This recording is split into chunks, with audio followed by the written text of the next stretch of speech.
Hello everyone, welcome back to our channel Shiksha Pariksha. आज के इस वीडियो में हम पॉलिटी के क्लास 3 को कंप्लीट करेंगे। और आज का जो क्लास है हमारा 1784 का पिट्स इंडिया एक्ट है। इससे पहले 2 क्लास हम लोग कंप्लीट कर चुके हैं, जिसका आप डिस्क्रिप्शन बॉक्स से लिंक प्राप्त कर सकते हैं।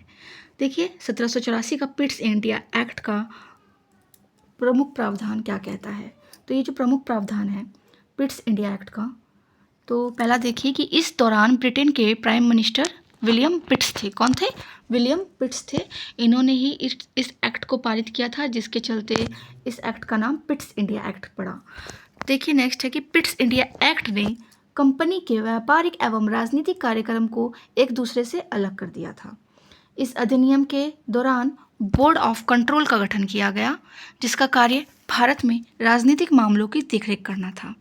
इससे पहले बोर्ड ऑफ डायरेक्टर का गठन किया गया था, जिसका कार्य कंपनी के व्यापारिक मामलों की देखरेख करना था।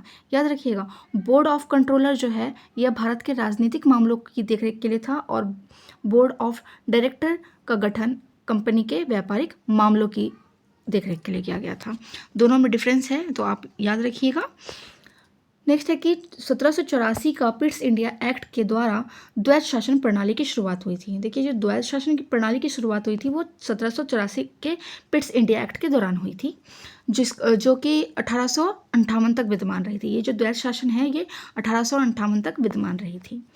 1784 के एक्ट की कमियों को दूर करने के लिए 1786 में एक संशोधन हुआ, जिसे एक्ट ऑफ अमेंडमेंट के नाम से जाना जाता है।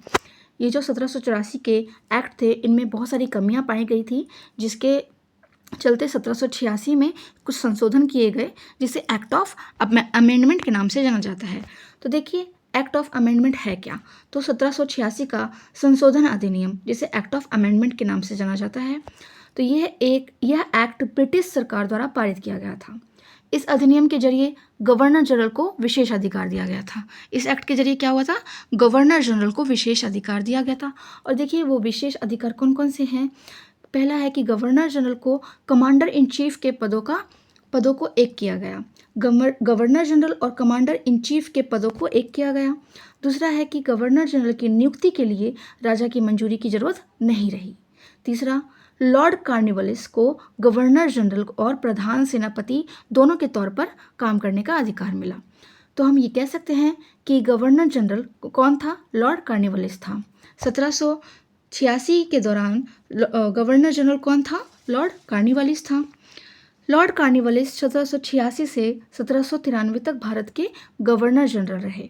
उन्होंने 1786 में स्थायी बंदोबस्त प्रणाली का प्रस्ताव रखा था। इस प्रणाली के तहत जमींदारों को जमीन का मालिक माना गया। जमींदार अपनी जमीन को बेच या हस्तांतरित कर सकते थे। तो इसी के साथ ये जो है वीडियो हमारा कंप्लीट होता है। आगे की वीडियो में हम 1793 का चार्टर एक्ट के बारे में पढ़ेंगे, जो कि इतना इम्पॉर्टेंट नहीं है, लेकिन फिर भी कुछ जानकारियाँ हैं जो हमें जाननी हैं उस एक्ट के बारे में। तो हम नेक्स्ट क्लास में इसकी वीडियो करेंगे। Like for more. Thank you.